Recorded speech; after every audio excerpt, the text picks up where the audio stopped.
सुना था कि जब अल्लाह का बुलावा होता है अपने घर पे तो असबाब खुद ही बनते जाते हैं और काम खुद ब खुद सीधे होने लग जाते हैं। और यकीन करें कि वाकई देखा था ऐसा, क्योंकि मेरे हाथ में तो एक सैलरी के अलावा कुछ भी नहीं था, लेकिन अल्लाह पाक ने इतनी आसानी से असबाब बनाए अपने घर बुलाने के लिए, बस आप यकीन करें कि अभी तक यकीन नहीं होता कि ये हुआ क्या कैसे। 15 दिन पहले पापा ने कहा कि मुझे उम्रा पे जाना है, और बस उसके बाद जो है ना, आप यकीन करो कि एक के बाद हमारे काम खुद ब खुद होते गए। बस पासपोर्ट बन गया और सब चीजें यानी कि इतनी तेजी में वाइंड अप हुई हैं, इतनी तेजी में सब कुछ हुआ है कि वल्लाहु आलम की क्या चल रहा था कुछ समझ से बाहर है। तो जनाब हम पहुंच गए थे सदर पासपोर्ट ऑफिस। हमारा काम हो रहा था एक एजेंट के थ्रू, क्योंकि हमारे पास इतना ज़्यादा टाइम किसी के पास नहीं होता। सब बिजनेस पर्सन है और जॉब गोइंग पर्सन हैं हम लोग, तो इतना ज़्यादा टाइम हम लोग नहीं स्पेंड कर सकते थे। पैसे तो ज़्यादा लगे हैं पासपोर्ट के लिए, लेकिन ये था कि काम बहुत जल्दी हमारा वाइंड अप हो गया था यहाँ पर। ये है सदर पासपोर्ट ऑफिस। आप लोगों को भी यहाँ पर अगर पासपोर्ट बनवाने के लिए आना पड़े तो एजेंट के थ्रू आइएगा, क्योंकि ये है पाकिस्तान मेरे भाई, और पाकिस्तान में कोई भी काम सीधा नहीं हो सकता।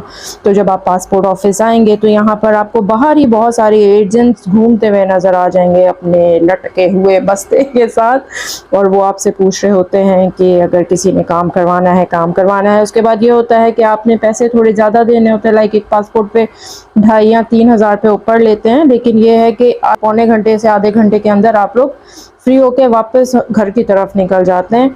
आपने सिर्फ पैसे देने हैं, अपने डॉक्यूमेंट्स जो अगर उनसे बात हो जाए वो बता देंगे, वो लेकर आपने जाना होता है, और बाकी इनका काम होता है फिल भी वो खुद ही करते हैं, और बस उसके बाद पेमेंट भी वो खुद ही बैंक में सबमिट करवाएंगे।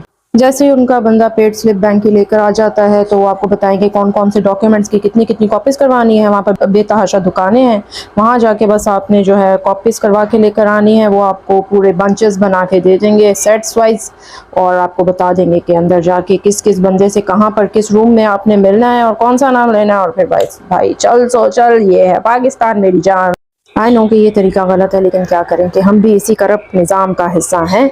तो खैर उनके बताए हुए रूम में हम लोग पहुंच गए, और जिन जिन से जहाँ जहाँ जैसे उन्होंने बोला था मिलने के लिए, वहाँ हम उनसे मिलते गए और हमारे काम आसान होते गए, और बस कर करा के काम हम लोग फ्री हो गए थे। यहाँ सामने जो है बॉक्स में एक तरफ फीमेल लाइन होती है, एक तरफ जेंट्स होती है, और यहाँ पर जो है आपकी पिक्चर जो है कैप्चर करते हैं, और अच्छे लोग हैं यार, नेक लोग हैं, वो दिखा देते हैं बाद में कि काइंडली चेक कर लें अगर रीकैप्चर करवानी है तो। पर हमने कहा क्या करें भाई साहब, आईडी और पासपोर्ट पे तो वैसे ही बड़ी पैड़ी पिक्चर आती थी, कम चलन दो जेड़े हुए गए। अच्छी बात है कि जगह जगह इन लोगों ने पूरी डिटेल्स लिखी हुई हैं, आपकी डॉक्यूमेंटेशन किस किस जगह पे कौन सी डॉक्यूमेंटेशन चाहिए और कहाँ पर क्या चाहिए होता है, कितनी फ़ीस कौन से पासपोर्ट की लेंगे, और सारी डॉक्यूमेंटेशन के बाद आपसे जो भी क्यूरीज होती हैं उसके बाद आपको जो है स्लिप दे दी जाती है, आपके डॉक्यूमेंट सिग्नेचर्स के साथ और स्टैम्प्स के साथ दे दिए जाते हैं। नेक्स्ट काउंटर पे जो है उसके बाद वो आपको बता देते हैं किस काउंटर पे आपने जाना है, और वहाँ पर आपकी थम्स एंड फिंगर स्कैन्स लिए जाते हैं।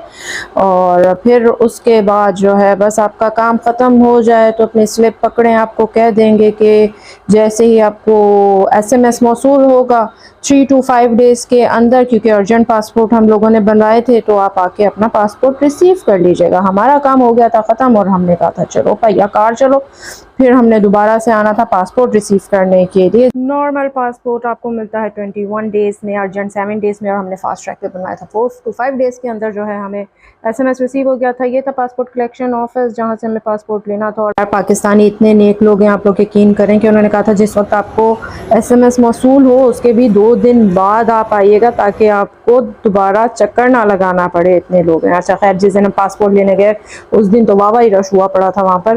खैर पासपोर्ट तो लेना ही था, और वहाँ पर पासपोर्ट कलेक्शन ऑफिस के सामने तो रश देख के तो हम तो पहले खड़े रहे, 5 मिनट सोचते रहे कि भाई साहब क्या करें, इतने रश में कैसे पहुँचे। खैर डिस्ट्रिक्ट्स इन लोगों के अलग अलग होते हैं, तो जब भी आप लेके जाएं और उसके ऊपर जो है मेंशन नंबर्स या टिकट नंबर्स होते हैं, उनसे पहले पता कर लें कि आपने बेसिक जाना किस काउंटर के आगे है, वरना फिर इधर दे उधर भजदे फिरोगे तुसी भी। खैर यहाँ पर बड़ी मुशक्क़त और मेहनत के बाद भाई से एक्सक्यूज़ करते करते करते हम अपनी रिक्वायर्ड खिड़की के आगे पहुँचे, और वहाँ से हमने रिसीव किए अपने पासपोर्ट, और शुक्र अदा किया अल्लाह पाक का कि चलो जी कार चलिए फिर। बस फिर क्या था, पासपोर्ट मिलने की इतनी खुशी थी, हम लोगों ने पासपोर्ट वहाँ से पकड़े और दौड़ लगाई बाहर की तरफ जहाँ पप्पा और कामरान हमारा वेट कर रहे थे।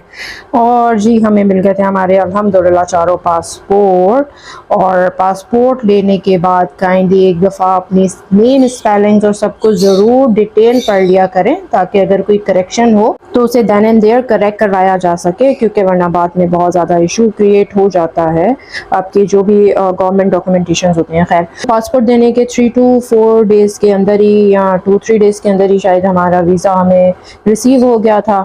और वीज़ा रिसीव होते साथ ही उन्होंने कहा था बस आप डेट हमें ओके करें तो हम आपका जो है टिकट कंफर्म करवाते हैं। फिर हमारे एजेंट ने हमें एक बहुत अच्छी चीज़ बताई थी, उसने कहा था कि इस तरीके से आप जो जाने से पहले अपने अपने बंचेस बनाने, लाइक आपकी आईडी कार्ड की कॉपी होनी चाहिए, उसके अंदर आपके पासपोर्ट की कॉपी होनी चाहिए, आपका वीज़ा की कॉपी होनी चाहिए, और रेस्ट ऑफ आपकी टिकट की जो है हमारी रिटर्न टिकट थी उसकी जो है एक फ़ोटो कॉपी होनी चाहिए। इस तरीके से जो है सबके मैंने इस तरीके से बंच बना दिए थे।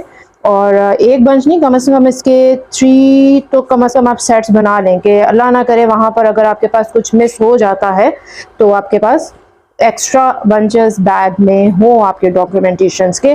और जब आप विज़िट करते हैं, लाइक आप ट्रैवल करते हैं एक सिटी से दूसरी सिटी में, लाइक मक्का से मदीना आप जाएंगे तो उसमें से वीज़ा की कॉपी जो है बस वाले अपने पास ले लेते हैं फॉर द वेरिफिकेशंस। तो वहाँ पर फिर आपको अगेन ज़रूरत पड़ेगी दूसरे वीज़ा कॉपी की। तो इस तरह की सारी डॉक्यूमेंटेशन अपने पास कंप्लीट करके रखिएगा ताकि आपको कोई भी इश्यूज़ ना हो ट्रैवलिंग में। बाकी इंशाल्लाह मिलते हैं अपने डे 1 पे कराची टू मक्का की फ़्लाइट में इंशाल्लाह।